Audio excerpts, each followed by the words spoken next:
Hi, structure of atom NCERT exercise ക്വസ്റ്റ്യൻസിൻ്റെ part 8 video ആണ് നമ്മളിന്ന് ചെയ്യുന്നത്. So the first question is question number 2.14. How much energy is required to ionise a hydrogen atom if the electron occupies n=5 orbit. അഥവാ നമ്മുടെ electron നിൽക്കുന്നത് n=5 എന്ന് പറയുന്ന ഓർബിറ്റിലാണ്, which means അവിടെ 5ാമത്തെ ഷെല്ലിലാണുള്ളത്. അങ്ങനെയാണെങ്കിൽ അവിടെ നിൽക്കുന്ന ഒരു ഇലക്ട്രോണിനെ നമ്മൾ ഹൈഡ്രജൻ ആറ്റത്തിൽ നിന്ന് പുറത്തേക്ക് എടുക്കുവാൻ, അഥവാ അതിൻ്റെ വാക്കാണ് എന്ത്, അയോണൈസ് എന്ന് പറയുന്നത്. അയോണൈസ് ചെയ്യുക എന്ന് പറഞ്ഞാൽ എന്താ, ആ ആറ്റത്തിൽ നിന്ന് ഇലക്ട്രോണിനെ നമ്മൾ പുറത്തേക്ക് എടുത്തൊഴിവാക്കണം, അഥവാ ടു ദ ഇൻഫിനിറ്റ് ഡിസ്റ്റൻസ്. അപ്പോൾ നമ്മൾ പറഞ്ഞിരിക്കുന്നത് n=5 എന്നാണെങ്കിൽ എവിടേക്കാണ് മാറ്റേണ്ടത്, n=∞. അതാണ് അതിൻ്റെ മീനിങ് കേട്ടോ. ഓക്കെ, ദെൻ അതിനുശേഷം നമ്മൾ എന്ത് ചെയ്യണം, compare your answer with the ionisation enthalpy of hydrogen atom from n=1 orbit. n=1 ഓർബിറ്റിൽ നിന്ന് ഇലക്ട്രോൺസിനെ റിമൂവ് ചെയ്യുമ്പം എത്ര എനർജി വേണോ ആ എനർജിയും, അതേപോലെ n=5 ഓർബിറ്റിൽ നിന്ന് റിമൂവ് ചെയ്യുന്ന സമയത്ത് എത്ര എനർജി വേണോ ആ എനർജിയും തമ്മിൽ എന്ത് ചെയ്യണം, യു ഹാവ് ടു കമ്പയർ. അതിനെ കമ്പയർ ചെയ്യാൻ വേണം. നമ്മൾക്ക് ഉള്ള ഇക്വേഷൻ, ആ ഇക്വേഷൻ എന്താ, we have to find the energy in the nth orbit by using the equation energy is equal to -2.18 into 10⁻⁻18 into z² divided by n². ഇത് നമ്മൾ പഠിച്ചിട്ടുണ്ട് from the Bohr model of atom. അതിൻ്റെ എക്സ്പ്ലനേഷൻ്റെ ഭാഗമായിട്ട് നമ്മൾ പഠിച്ചൊരു ഇക്വേഷനാണ്. This one is highly important equation. നമ്മൾ നന്നായിട്ട് പഠിച്ചു വയ്ക്കണം. അഥവാ nth ഓർബിറ്റിലുള്ള എനർജി കണ്ടുപിടിക്കാനുള്ള ഇക്വേഷനാണത്. This one is general equation. Then അവിടെ നമുക്ക് 2 ഡാറ്റകൾ വേറെയുണ്ട്. ഇവിടെ നമുക്ക് ആരെ കാണാം, z² കാണാം ആൻഡ് n² കാണാം. അതിൽ എന്താണ് z, എന്താണ് n, നമുക്കൊന്ന് നോക്കാം. ഈ ഇക്വേഷനിലെ n എന്ന് പറഞ്ഞാൽ it is principal quantum number and z എന്ന് പറഞ്ഞാൽ അത് അറ്റോമിക് നമ്പറാണ്. അപ്പോൾ ഇതിൻ്റെ നമ്മൾ ജനറൽ ആയിട്ടുള്ള ഇക്വേഷനിലുള്ള ടേംസ് എല്ലാം പറഞ്ഞു കഴിഞ്ഞു. ഇനി ഇതിന് യൂണിറ്റ് എന്താ വരിക, it will be joule per atom. Okay, so ഇനി നമ്മുടെ ചോദ്യം എന്താ, അത് n=5 ഇലക്ട്രോണിനെ നമുക്ക് എന്ത് ചെയ്യണം, n=∞ എത്തിക്കണം. അതാണ് നമ്മൾ അയോണൈസ് ചെയ്യുക എന്നുള്ളതിൻ്റെ മീനിങ്. സോ നമുക്ക് 2 ലെവൽസ് ഉണ്ട് അല്ലേ. ഏതൊക്കെ ലെവൽസാണ് ഉള്ളത്, നമുക്ക് ഫസ്റ്റ് ഈ പറയുന്ന ആൾ n=5 നിന്നിട്ട് എങ്ങോട്ട് പോകണം, n=∞ പോകണം. വിച്ച് മീൻസ് അതെന്താവണം, അയോണൈസ്ഡ് ആവണം എന്നാണ് ഉദ്ദേശിക്കുന്നത്. സോ നമുക്ക് 2 വാല്യൂസ് ഇവിടെ ഉണ്ട്, n=5 ഉണ്ട്, n=∞ ഉണ്ട്. നമ്മൾ മനസ്സിലാക്കേണ്ട കാര്യം, നമുക്ക് ഇക്വേഷനിലേക്ക് മാറ്റുന്ന സമയത്ത് അത് നമ്മൾ ചേഞ്ച് അല്ലേ എടുക്കണ്ടേ, നമുക്ക് എത്ര എനർജി വേണം എന്നല്ലേ എടുക്കണ്ടേ. അപ്പോൾ നമുക്കൊരു n1 വേണം, അതേപോലെ n2 വേണം. n1 എന്ന് പറഞ്ഞു കഴിഞ്ഞാൽ മനസ്സിലാക്കേണ്ടത് to where electron goes, electron എങ്ങോട്ടാണ് പോകുന്നത്. n2 എന്ന് പറഞ്ഞു കഴിഞ്ഞാൽ ഫ്രം വെയർ ഇലക്ട്രോൺ ഗോസ്, എവിടെ നിന്നാണ് പോകുന്നത്. ഓക്കെ, സോ n1 എന്ന് പറഞ്ഞാൽ ടു വെയർ, n2 പറഞ്ഞാൽ ഫ്രം വെയർ. സോ നമുക്ക് അതിനെ കമ്പയർ ചെയ്യാനുള്ള ഇക്വേഷൻ എന്ന് വെച്ച് കഴിഞ്ഞാൽ ഞാനിവിടെ എഴുതാൻ പോകുന്ന ഇക്വേഷൻ കേട്ടോ.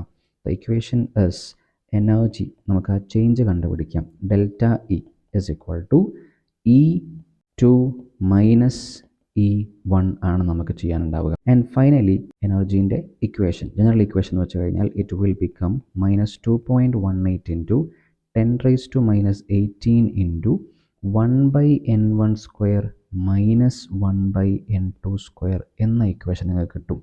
So this equation can be used for finding the change in energy, അല്ലെങ്കിൽ എത്ര എനർജിയാണ് നമുക്ക് n=5th ലെവൽ അഥവാ 5ാമത്തെ ഷെല്ലിൽ നിൽക്കുന്ന ഇലക്ട്രോണിനെ അയോണൈസ് ചെയ്യാൻ വേണ്ടതെന്ന് മനസ്സിലാക്കാൻ വേണ്ടി പറ്റും. ഇവിടെ നമുക്ക് മനസ്സിലായ കാര്യം, n1 എന്ന് പറയുന്നത് എന്താണ്, അത് എങ്ങോട്ടാണ് പോണതെന്നല്ലേ, പോണത് എങ്ങോട്ടാണ്, ഇൻഫിനിറ്റിയിലേക്കാണ്. അപ്പോൾ ഇതല്ലേ നമ്മുടെ n1 എന്ന് പറഞ്ഞാൽ എന്താ, n1 is equal to infinity. ഇനി n2 എന്ന് പറഞ്ഞാൽ എന്താ, എവിടെ നിന്നാണ് പോകണമെന്നല്ലേ, അത് പോകുന്ന എവിടെ നിന്നാണ്, ഫ്രം n=5 അല്ലേ. സോ അവിടുത്തെ n2 വാല്യൂ എത്രയാണ്, അതാണ് നമ്മൾ 5 കൊടുക്കേണ്ടത്. സോ നമുക്ക് വേണ്ട ഇക്വേഷനിൽ ΔE is equal to -2.18 into 10⁻⁻18 into 1/n1² ഭാഗത്ത് എന്ത് കൊടുക്കുക, നമ്മൾ ∞² കൊടുക്കുക. അതേപോലെ n2² ഭാഗത്ത് എന്ത് കൊടുക്കണം, 5² കൊടുക്കണം. അപ്പോൾ നമുക്ക് ആൻസറിലേക്ക് എത്തിപ്പെടാൻ വേണ്ടി പറ്റും. 1/∞² എന്ന് പറഞ്ഞു കഴിഞ്ഞാൽ 0 അല്ലേ എടുക്കാൻ പറ്റും നമുക്ക്. ബാക്കി എന്താ ഉണ്ടാവുക, -1/5².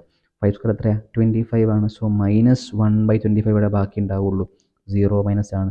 ഇവിടെയുള്ള ഈ മൈനസും ഇവിടെയുള്ള ഈ മൈനസും തമ്മിൽ ക്യാൻസൽ ആയി പോകും. സോ നമുക്ക് ഫൈനലി എന്തായിരിക്കും ഇവിടെ ആൻസർ വരിക? Okay, we will get the answer.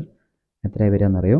It is equal to minus 2.18 into 10⁻⁻18 into one by minus 25. Okay, so ഈ നെഗറ്റീവും ക്യാൻസലായി പോയി കഴിഞ്ഞാൽ നമുക്ക് എന്താ നേരെ ആൻസർ വരിക?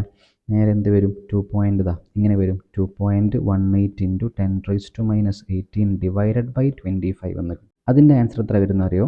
It will become 8.72 into 10⁻20 joules. Okay, അപ്പോൾ ഇപ്പം നമുക്ക് കിട്ടിയിരിക്കുന്ന വാല്യൂ എത്രയാണ്? 8.72 ഇൻറ്റു 10⁻20 ജൂൾസ് ആണ്. അതെന്താ സാധനം? നമ്മൾ ഇലക്ട്രോൺസ് 5th ലെവലിൽ നിന്ന് നമ്മൾ അയോണൈസ് ചെയ്യുകയാണെങ്കിൽ വേണ്ടതാണ്. അവർ പറഞ്ഞ മറ്റൊരു കാര്യം കൂടെയുണ്ട്. നമ്മൾ എന്ത് ചെയ്യണം? അങ്ങനെയാണെങ്കിൽ ഫസ്റ്റ് ഓർബിറ്റിൽ നിന്ന്, അഥവാ ഹൈഡ്രജൻ ആറ്റത്തിൻ്റെ നോർമൽ കേസിൽ നിന്ന് റിമൂവ് ചെയ്യാൻ എത്ര വേണ്ടി വരുന്നു ചെക്ക് ചെയ്യാൻ പറഞ്ഞു. ഇലക്ട്രോൺ എവിടെ നിന്ന് പോകണം? അഥവാ n=1 നിന്ന് n=∞ പോകണം. അപ്പോൾ നമ്മുടെ കേസിൽ ഇതല്ലേ നമ്മുടെ n1 വാല്യൂ, ഇതാണ് നമ്മുടെ n2 വാല്യൂ. അഥവാ n1 എന്ന് പറഞ്ഞാൽ ഇൻഫിനിറ്റി ആണ്, n2 എന്ന് പറഞ്ഞാൽ 1 ആണ്. സോ ദ സെയിം ഇക്വേഷൻ നമുക്ക് ഇക്വേഷനിലേക്ക് കൊടുക്കാം. Delta E is equal to minus 2.18 into 10⁻⁻18 into 1/n1² minus 1/n2². നേരത്തെ പറഞ്ഞ പോലെ തന്നെ ഇവിടെ n1 വാല്യൂ ഇൻഫിനിറ്റി ആയതുകൊണ്ട് ഇതെന്തായിട്ട് മാറും? ഇൻഫിനിറ്റി² വന്നു കഴിഞ്ഞാൽ ഇത് മൊത്തം 0 ആയി പോകും. ഈ ഭാഗം മൊത്തം 0 ആയി. നെക്സ്റ്റ് അതേപോലെ മൈനസ് 1/n2² ഭാഗത്ത് നമുക്കുണ്ടാവുക എന്താ? n2 വാല്യൂ 1 ആണ്. സോ ഇവിടെ 1² കൊടുത്താൽ മാറ്റമൊന്നുമില്ല, സെയിം തന്നെ. സോ -1 വരും അല്ലേ? സോ -1 എന്ന് പറഞ്ഞാൽ എന്താ? ഈ മൈനസും ക്യാൻസലായി പോകും. And the answer will be എന്തായിരിക്കും വരിക? ആൻസർ വിൽ ബി 2.18 ഇൻറ്റു 10⁻⁻18 അല്ലേ? അത്രയും ജൂൾസ് നമുക്ക് കിട്ടും.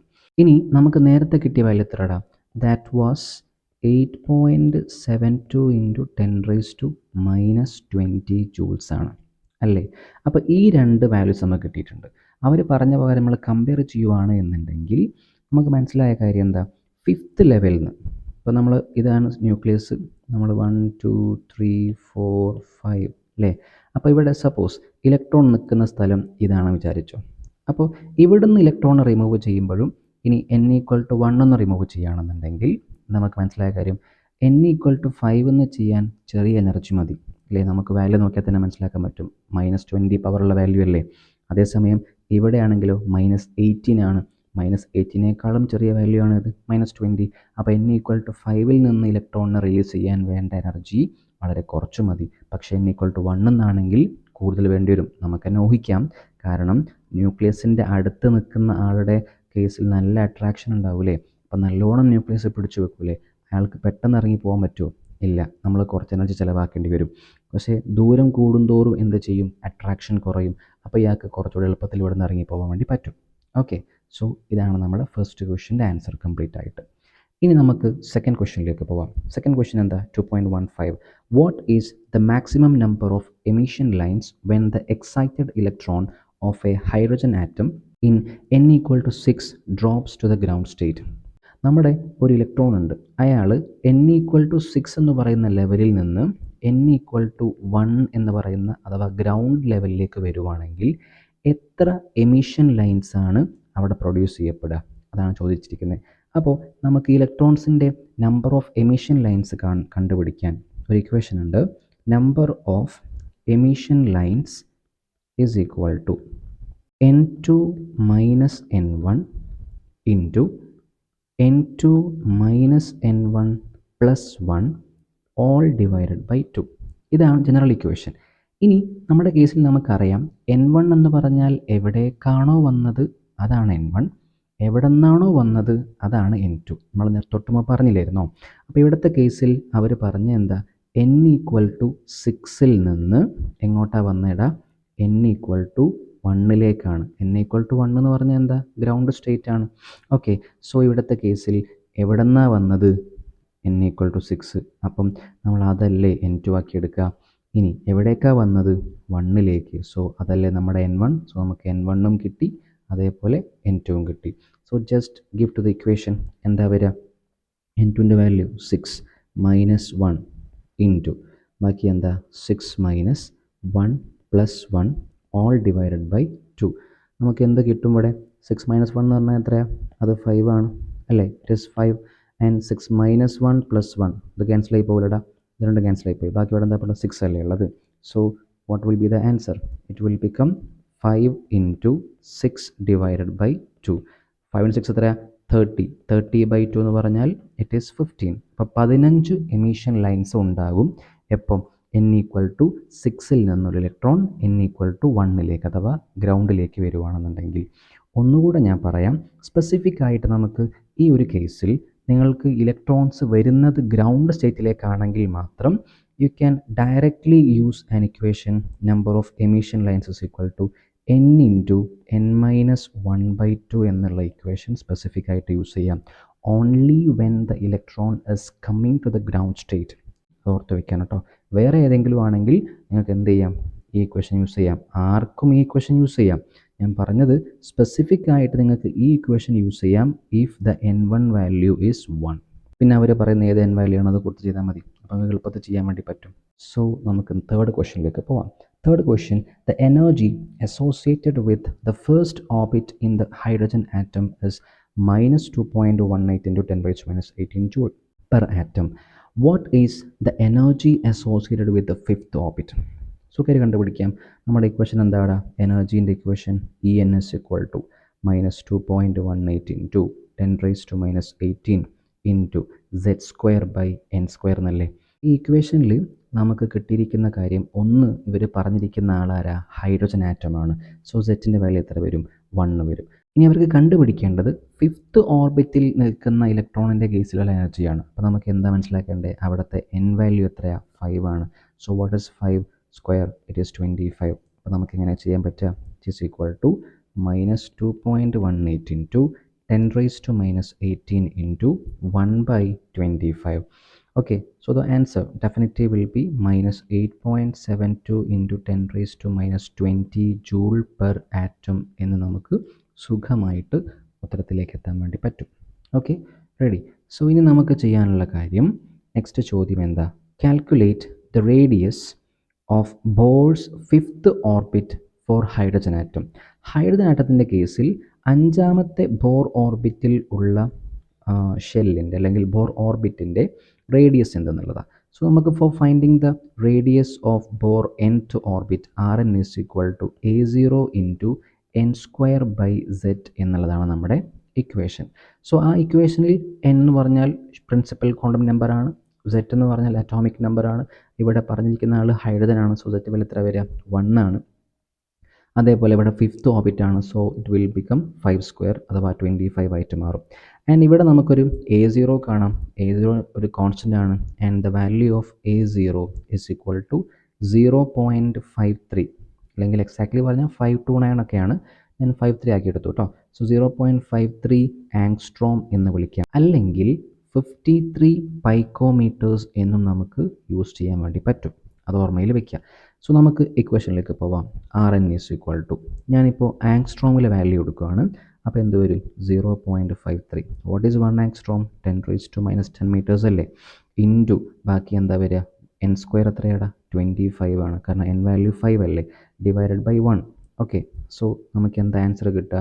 The answer will become 13.25 into 10 raised to minus 10 metres അഥവാ 13.25 ആങ്സ്ട്രോം എന്ന് കൊടുക്കാം. അതല്ലെങ്കിൽ നിങ്ങൾക്ക് എന്ത് ചെയ്യാം? You can also give it as 1.325 nanometres ഇങ്ങനെയൊക്കെ പറയാം. ഇനി അതല്ലെങ്കിൽ 1325 പൈക്കോമീറ്റേഴ്സ് എന്നൊക്കെ നിങ്ങൾക്ക് ഡിസ്കസ് ചെയ്യാൻ വേണ്ടി പറ്റും. പല യൂണിറ്റിൽ നമുക്കിതിനെ എക്സ്പ്രസ് ചെയ്യാൻ വേണ്ടി പറ്റും. സോ നമ്മുടെ ഇന്നത്തെ ഡിസ്കഷൻ ഇവിടെ അവസാനിച്ചിരിക്കുകയാണ്. നെക്സ്റ്റ് വീഡിയോയുമായിട്ട് വീണ്ടും കാണാം.